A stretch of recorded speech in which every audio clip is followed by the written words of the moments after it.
നമസ്കാരം. SB ജേണലിലേക്ക് ഒരിക്കൽ കൂടി സ്വാഗതം. നിങ്ങളുടെ അഭിപ്രായങ്ങളും വിഷയത്തിലുള്ള നിങ്ങളുടെ തർക്കങ്ങളും തീർച്ചയായും കമൻറ്റുകളായി രേഖപ്പെടുത്താൻ മറക്കരുത്.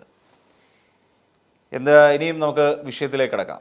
ശബരിമല, അതാണ് നമ്മളുടെ പ്രധാനപ്പെട്ട വിഷയം. ശബരിമലയെ സംബന്ധിച്ചിടത്തോളം ഇത് രണ്ട് പാർട്ടിക്കാരുടെ പ്രധാന ഒരു വിഷയമാണ്. അതായത് സർക്കാരിനെ ആഞ്ഞടിക്കാനുള്ള ഒരു പ്രധാനപ്പെട്ട പ്രചരണ ആയുധമായി ശബരിമല മാറിക്കഴിഞ്ഞിരിക്കുന്നു എന്നുള്ളത് സമീപകാല രാഷ്ട്രീയ പരിതസ്ഥിതിയിൽ നിന്ന് നമുക്ക് മനസ്സിലാക്കിയെടുക്കാൻ സാധിക്കുന്ന ഒരു കാര്യമാണ്. എന്തുകൊണ്ടാണ് എന്ന് ചോദിച്ചു കഴിഞ്ഞാൽ, നമ്മൾ 2018 മുതൽ തന്നെ ശബരിമലയാണ് എല്ലാവരുടെയും പ്രധാന ചർച്ചാ വിഷയം. ഏതൊരു തെരഞ്ഞെടുപ്പ് വരുമ്പോഴും ഈ ശബരിമലയെ ഒന്ന് ഉയർത്തിക്കൊണ്ടുവന്ന് ആ ശബരിമലയിൽ അത് നടക്കുന്നില്ല, ഇത് നടക്കുന്നില്ല, അങ്ങനെ സംഭവിക്കുന്നില്ല, അവിടെ വിശ്വാസികളെ സംരക്ഷിക്കുന്നില്ല, തീർത്ഥാടകർക്ക് വേണ്ട സൗകര്യങ്ങൾ ഒരുക്കി കൊടുക്കുന്നില്ല, അങ്ങനെ തുടങ്ങി നിരവധി ആരോപണങ്ങൾ ഉയർന്നു വരുന്ന ഒരു സാഹചര്യം കഴിഞ്ഞ 2018 മുതൽ കഴിഞ്ഞ 7-8 വർഷക്കാലമായി ഇതിങ്ങനെ ഉണ്ടായിക്കൊണ്ടേയിരിക്കുന്ന ഒരു പ്രോസസ്സാണ്. അന്ന് ആചാര സംരക്ഷണമെന്നും പറഞ്ഞുകൊണ്ട് ഇവിടെ കുറേ കുലസ്ത്രീകളെ ഇറക്കിക്കൊണ്ട് ഇവിടെ എന്തെല്ലാം നടപടിക്രമങ്ങൾ കാണിച്ചു എന്നുള്ളത് നമുക്കറിയാം. എന്നാൽ നാളിതുവരെയായി ഈ ശബരിമലയുമായി ബന്ധപ്പെട്ട വികസന പ്രവർത്തനങ്ങൾക്ക് കേന്ദ്ര സർക്കാരിൻ്റെ ഭാഗത്ത് നിന്ന് എന്തെങ്കിലും, അതായത് BJP ആയിക്കൊള്ളട്ടെ, അതിനു മുൻപ് ഭരിച്ച കോൺഗ്രസ് ആയിക്കൊള്ളട്ടെ, എന്തെങ്കിലും ഒരു ചെറുവിരൽ അനക്കമെങ്കിലും നമ്മുടെ ശബരിമലയെ സംരക്ഷിക്കുന്നതിന് വേണ്ടിയിട്ടോ അതിനെ ഒന്ന് പുനരുദ്ധാരണ പ്രവർത്തനങ്ങൾ നടത്തുന്നതിന് വേണ്ടിയിട്ടോ ഇത്രയും ആൾക്കാർ വന്നു മറിയുന്ന ശബരിമലയെ സംരക്ഷിക്കുന്നതിന് വേണ്ടിയിട്ടോ അല്ലെങ്കിൽ അവിടുത്തെ വികസന പ്രവർത്തനങ്ങൾക്ക് വനഭൂമി നൽകുന്നതുമായി ബന്ധപ്പെട്ടിട്ടോ എന്തെങ്കിലും കാര്യങ്ങൾ ഈ BJP ആകട്ടെ കോൺഗ്രസ് ആകട്ടെ നടത്തിയിട്ടുണ്ടോ? ഇല്ല. അപ്പോൾ ശബരിമലയിൽ ഈ കഴിഞ്ഞ 10 വർഷക്കാലമായി വികസന പ്രവർത്തനങ്ങൾക്ക് ഇത് വഹിക്കുന്നത് നമ്മുടെ സംസ്ഥാന സർക്കാർ തന്നെയാണ്. അത്തരം വികസന പ്രവർത്തനങ്ങൾ എന്ത് തന്നെ കൊണ്ടുവരുന്നതിനാലും ശരി. എന്നാൽ ഇപ്പോൾ പറയുന്ന അതിനെല്ലാം പ്രതിഫലമായിട്ടാണ് അയ്യൻ്റെ സ്വർണം കട്ടെടുത്തതെന്നൊക്കെ പറയപ്പെടുന്നുണ്ട്. അത് ഉണ്ണികൃഷ്ണൻ പോറ്റിയുടെ കയ്യിലാണ് ആ സ്വർണ്ണമല്ല ഇരിക്കുന്നത്. ബാക്കി എല്ലാവരും അതിന് അറിഞ്ഞോ അറിയാതെയോ ഒത്താശ ചെയ്തു കൊടുത്തു എന്നതിനപ്പുറത്തേക്ക് ഉണ്ണികൃഷ്ണൻ പോറ്റിയാണ് അതിലെ പ്രധാന പ്രതി. അത് നമുക്ക് വളരെ വ്യക്തമായി മനസ്സിലാക്കാൻ കഴിയുന്ന കാര്യമാണ്. കാര്യം സ്വർണം കൊണ്ടുപോയത് ഉണ്ണികൃഷ്ണൻ പോറ്റി തന്നെയാണ്. അതിന് ഒത്താശ ചെയ്തു കൊടുത്തു, അറിഞ്ഞോ അറിയാതെയോ എന്നാണ് ഞാൻ സൂചിപ്പിച്ച ഒരു വാക്ക്. അപ്പോൾ ഇവിടെ നമ്മൾ പരിശോധിച്ചാൽ കഴിഞ്ഞ ദിവസം കുറ്റപത്രം പുറത്തിറക്കി. അതായത് UDFൻ്റെ നേതൃത്വത്തിൽ നമ്മുടെ VD സതീശൻ കുറ്റപത്രം ഇറക്കി. സംസ്ഥാന സർക്കാരിനെതിരായി കുറ്റപത്രം, കടം, നികുതി, അത് ഇത് എന്നൊക്കെ പറഞ്ഞിട്ട് കുറേ കാര്യങ്ങൾ പറയുന്ന കൂട്ടത്തിൽ ശബരിമലയിലെത്തുന്ന തീർത്ഥാടകർക്ക് വേണ്ട സൗകര്യങ്ങൾ ഒരുക്കി കൊടുക്കാൻ നമ്മുടെ സർക്കാരും ദേവസ്വം ബോർഡും പരാജയപ്പെട്ടിരിക്കുന്നു. അവിടെ ശൗചാലയങ്ങളില്ല, ശൗചാലയങ്ങൾ ഉള്ളതിൽ വെള്ളമില്ല, കുടിക്കാൻ കുടിവെള്ളമില്ല, ഭക്ഷണമില്ല എന്ന് വേണ്ട എന്തൊക്കെ പറയാമോ അതെല്ലാം പറഞ്ഞു. അതായത് യുവതി പ്രവേശിച്ചു എന്നതൊഴിച്ച് ബാക്കി എല്ലാ കാര്യങ്ങളും പറഞ്ഞു. ബിന്ദുമണി ബീഫ് കഴിച്ചുകൊണ്ട് ശബരിമലയിൽ കയറി എന്ന ഒരു പരാമർശം ഒഴികെ ബാക്കി ശബരിമല ഒരു തീർത്ഥാടന കേന്ദ്രത്തിലേക്ക് എങ്ങനെ എത്തിപ്പെടാതിരിക്കാൻ സാധിക്കും എന്നതിന് വേണ്ട ഒരു പ്രൊമോഷൻ കൊടുക്കാൻ VD സതീശന് കഴിഞ്ഞു. അതായത് ഇങ്ങനെയൊന്നും ഇല്ല, ഇവിടെ ഇത്തരം കാര്യങ്ങളൊന്നും ഇല്ല, അതുകൊണ്ട് ദയവ് ചെയ്ത് ശബരിമലയ്ക്ക് ഒരു തീർത്ഥാടകരും പോകരുത് എന്ന മട്ടിലുള്ള ഒരു രീതിയിലുള്ള ഒരു പ്രഖ്യാപനമാണ് VD സതീശൻ നടത്തിയത്. കേൾക്കുമ്പം ഇന്ന് മല ചവിട്ടാൻ വേണ്ടി കാത്തിരിക്കുന്ന ഏതൊരു അയ്യപ്പ ഭക്തനെ സംബന്ധിച്ചിടത്തോളം അത് കേട്ട് കഴിയുമ്പോൾ ഉള്ളിലൊരു ചങ്കിടിപ്പാണ്. കാര്യം ശൗചാലയങ്ങളില്ല. ഒരു മനുഷ്യനെ സംബന്ധിച്ചിടത്തോളം ഏറ്റവും പ്രധാനപ്പെട്ട കാര്യം അവിടെ എത്തിക്കഴിയുമ്പോൾ ഒരു ശൗചാലയം ഉപയോഗിക്കുക എന്നുള്ളതാണ്. ഇനി ഉപയോഗിച്ചു കഴിഞ്ഞാൽ അയ്യോ അവിടെ വെള്ളമില്ല, അതൊരു വലിയ പ്രശ്നമാണ്. കുടിക്കാൻ വെള്ളമില്ല അവിടെ. അപ്പോൾ ഒന്ന് ആലോചിച്ച്, കുടിക്കാൻ വെള്ളമില്ല, ഭക്ഷണമില്ല, അവർക്ക് നീണ്ട നിര. നമ്മൾ അവിടേക്ക് വരുന്ന ആൾക്കാരുടെ എണ്ണം ആലോചിച്ച് നോക്കൂ. അവിടെ കണക്കുകൾ പ്രകാരം നമുക്കൊരു 50,000 പേരെ ഒരു ദിവസം നമുക്ക്, അല്ലെങ്കിൽ ഒരു 60,000 പേര് മാക്സിമം, അതേ നമുക്ക് ഉൾക്കൊള്ളാൻ കഴിയൂ. ആ സ്ഥലത്തേക്ക് വരുന്ന 100,000 ആൾക്കാരാണ് ശബരിമലയിലേക്ക് വന്നുകൊണ്ടിരിക്കുന്നത്. എന്നാൽ അതേസമയം മറ്റ് സ്ഥലങ്ങളിൽ സംഭവിച്ച പോലെ വിജയിയുടെ ഒരു പരിപാടിക്കിടയിൽ പോലും 43 പേരാണ് മരണപ്പെട്ടത്. അവിടെ ഉണ്ടായ തിക്കിലും തിരക്കിലും പെട്ട്. കുംഭമേളയിൽ 300-ലധികം ആളുകളാണ്, അതിലും കള്ളക്കണക്കുണ്ട് എന്നുള്ള വേറൊരു കാര്യം. കുംഭമേളയിൽ പങ്കെടുത്ത് എത്ര പേരാണ് മരണപ്പെട്ടത്? അങ്ങനെ ഓരോ ക്ഷേത്രങ്ങളിലും, നമ്മുടെ രാജ്യത്തിൻ്റെ പല ക്ഷേത്രങ്ങളിൽ നടക്കുന്ന ഈ സ്റ്റാമ്പീഡുകൾ, അതായത് ഈ തിക്കിലും തിരക്കിലും പെട്ട് മരണപ്പെടുന്നത് മിനിമം ഒരു 40 പേരെങ്കിലും വെച്ച് മരണപ്പെടുന്നുണ്ട് എന്നുള്ളതാണ് നമ്മൾ മനസ്സിലാക്കാൻ കഴിയുന്നത്. ആ സാഹചര്യത്തിൽ പോലും ശബരിമലയിലെത്തുന്ന തീർത്ഥാടകർക്ക് എപ്പോഴെങ്കിലും ഈ പറയുന്ന സ്റ്റാമ്പീഡുമായി ബന്ധപ്പെട്ട്, അതായത് ഈ തിക്കിലും തിരക്കിലും പെട്ട് മരണം സംഭവിച്ചിട്ടുണ്ടോ? ഇല്ല. പണ്ടെപ്പോഴോ ഒരു പുൽമേട് ദുരന്തം ഉണ്ടായതിന് ശേഷം പിന്നീട് അങ്ങനെ ഒരു സംഭവം നമ്മുടെ കണ്ണിലെങ്ങും പെട്ടിട്ടില്ല എന്നുള്ളതാണ് യാഥാർത്ഥ്യം. അപ്പോൾ അങ്ങനെ ഇത്രയും അധികം ആളുകൾ വന്നുകൊണ്ടിരിക്കുന്ന സ്ഥലത്ത് സർക്കാർ സംവിധാനങ്ങളും പോലീസ് സംവിധാനവും വളരെ കാര്യക്ഷമമായി ഇടപെട്ടുകൊണ്ടിരിക്കുന്നു എന്നുള്ളത് നമുക്ക് മനസ്സിലാക്കാൻ കഴിയും. ഇനി VD സതീശൻ പറഞ്ഞ കള്ളങ്ങൾ എന്തൊക്കെയാണ് എന്നുള്ളത് നമുക്ക് നോക്കാം. അതായത് 2500 ശുചിമുറികളാണ് ശരിക്കും ഇതുമായി ബന്ധപ്പെട്ട് സന്നിധാനത്ത് ഏകദേശം 1005 ശുചിമുറികൾ. അതോടൊപ്പം തന്നെ അതിൽ 885 ശുചിമുറികൾ നമുക്ക് സൗജന്യമായി ഉപയോഗിക്കാൻ കഴിയുന്നതുമാണ്. പിന്നെ അതിൽ 120 എണ്ണം നമുക്ക് പണം കൊടുത്ത് ഉപയോഗിക്കാൻ കഴിയുന്ന തരത്തിലുള്ള ശൗചാലയങ്ങൾ ഉണ്ട്. അപ്പോൾ അത് മാത്രമല്ല, ഇനിയിപ്പോൾ ശരംകുത്തി പാതയിലെ ക്യൂ നിൽക്കുന്നതിന് വേണ്ടിയിട്ടുണ്ടാക്കിയിട്ടുള്ള ക്യൂ കോംപ്ലക്സുകളുണ്ട്. അപ്പം അത്തരം ക്യൂ കോംപ്ലക്സുകളിൽ ഏകദേശം 164 ശുചിമുറികൾ ഏർപ്പാടാക്കിയിട്ടുണ്ട്. അതെല്ലാം ഈ 164 എണ്ണം നമുക്ക് സൗജന്യമായി ഉപയോഗിക്കാൻ കഴിയുന്ന ഒന്നാണ്. പിന്നെ പമ്പയിൽ നിന്ന് സന്നിധാനത്തേക്കുള്ള പരമ്പരാഗതമായ പാതയുണ്ട്. ആ പാതയിൽ ഈ പറയുന്ന സ്വാമി അയ്യപ്പൻ റോഡിലും ഒക്കെയായി ഏകദേശം 58ഓളം വരുന്ന ബയോമെട്രിക് ടോയ്ലറ്റ് സംവിധാനങ്ങൾ അവിടെ ഒരുക്കിയിട്ടുണ്ട്.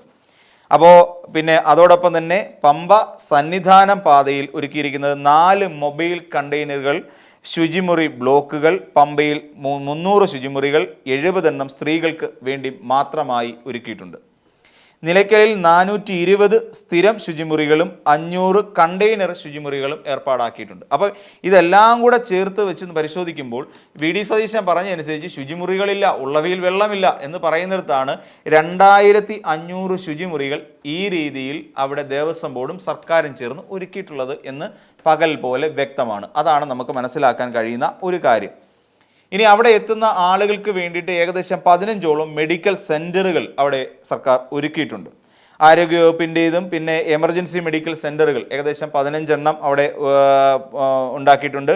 പിന്നെ താമസങ്ങൾക്ക് വേണ്ടിയിട്ട് വിവിധ ഭാഗങ്ങളിലായി ഏകദേശം 546 മുറികൾ സജ്ജമാക്കിയിട്ടുണ്ട്. അപ്പം ഇതെല്ലാം പിന്നെ അതോടൊപ്പം തന്നെ ശബരി ഗസ്റ്റ് ഹൗസിൽ ഏകദേശം 56 മുറികൾ ഒരുക്കിയിട്ടുണ്ട്. പിന്നെ അതോടൊപ്പം തന്നെ നമ്മൾ നോക്കേണ്ടത് പമ്പയിൽ വിശ്രമിക്കുവാൻ ഭക്ഷണവും സുരക്ഷയ്ക്കുമുള്ള ശീതീകരിച്ച സംവിധാനം, പമ്പ ഹിൽ ടോപ്പ്, ചക്കുപാലം 2 എന്നിവിടങ്ങളിൽ ചെറുവാഹനങ്ങൾക്ക് പാർക്കിംഗ് സൗകര്യങ്ങളും ഏർപ്പെടുത്താൻ സർക്കാരിന് കഴിഞ്ഞു എന്നുള്ളതൊരു വലിയ വിജയമാണ്.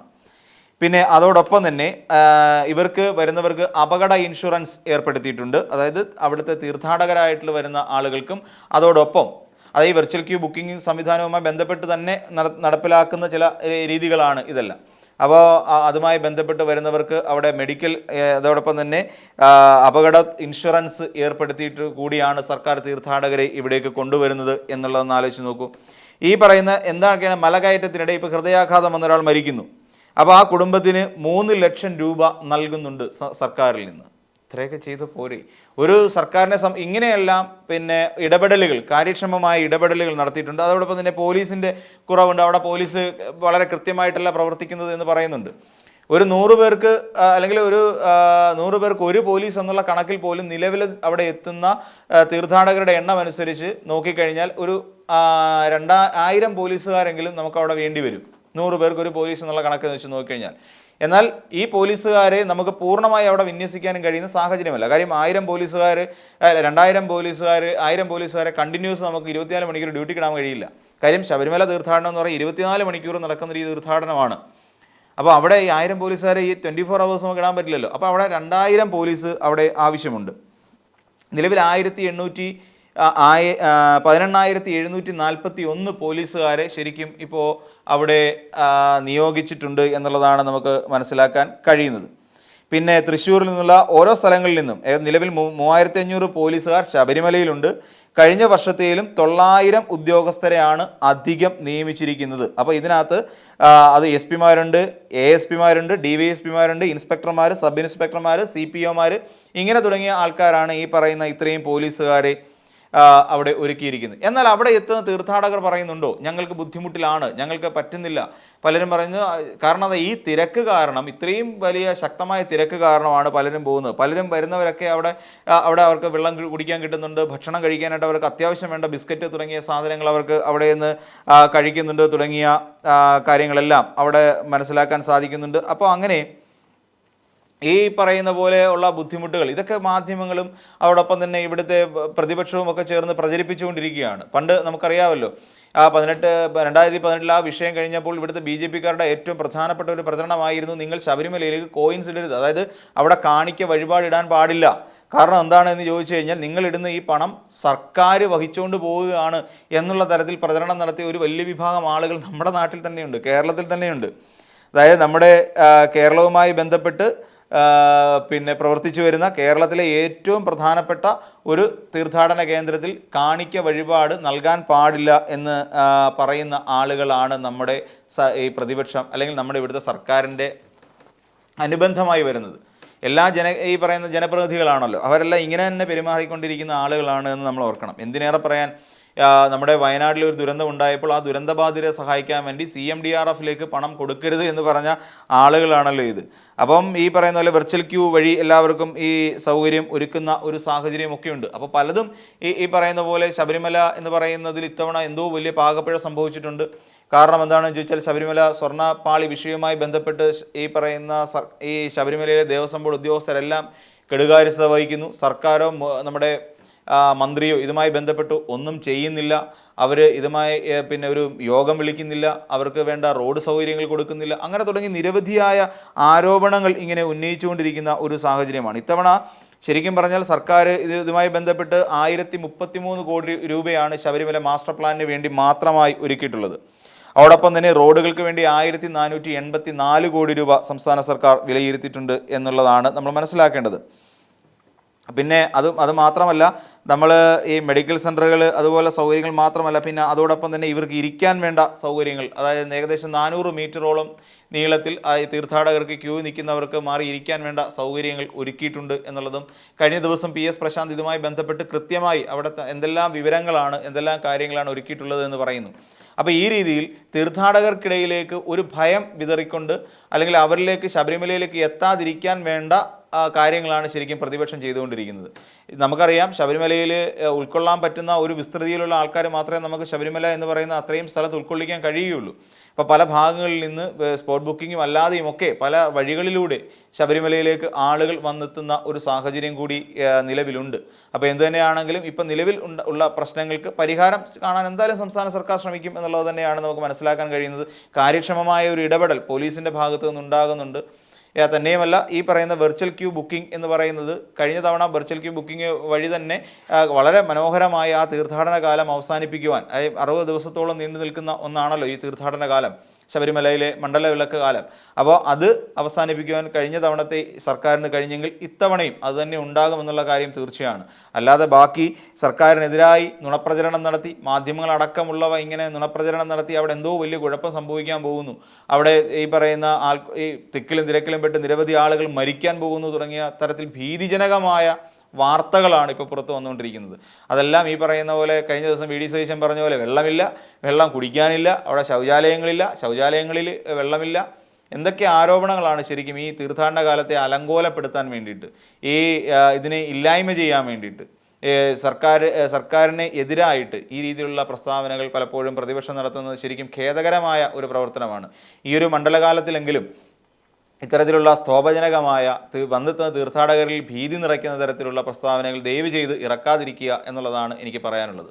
അപ്പോൾ മറ്റൊരു വീഡിയോയുമായി നമുക്ക് വീണ്ടും കാണാം.